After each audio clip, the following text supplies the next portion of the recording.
Diqqat, xonanda Sharof Muqimov haqida kutilmagan xabarlar tarqaldi. Assalomu alaykum hurmatli tomoshabin, kanalimizga xush kelibsiz. Yurtimizda va jahonda sodir bo'layotgan eng so'nggi va dolzarb xabarlardan doimo birinchilardan bo'lib xabardor bo'lib turishni xohlasangiz, kanalimizga hoziroq podpisatsiya tugmachalarini bosib, videolarimiz davomida bir dona like tugmachasini bosib qoldirishni ham unutmang. Bog'da sevishganlarga xayolimiz ketib, mashinani o'sha orada yo'qotib qo'ydik. Mana 1 soatdan beri izlayapmiz.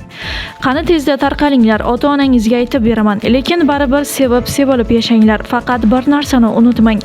Aldovga o'rin yo'q. Yigitlar, beg'ubor qizlarning qalbiga umid berib, keyin soyadek g'oyib bo'lib qolmanglar. U holda qulog'ingizni o'zim cho'zib qo'yaman. Yangi yil muborak bo'lsin. Hammaning hayoti baxt, quvonch va shirin muhabbatga to'la bo'lsin deya yozib qoldirgan Sharof Muqimov o'zining ijtimoiy tarmoqlardagi Instagram sahifalarida. Hurmatli tomoshabin, video haqida o'z fikrlaringizni kommentariyada yozib qoldirishni unutmang. Kanalimizni yo'qotib qo'ymaslik uchun podpisatsiya tugmachalarini bosib qo'yishni ham yodingizdan chiqarmang.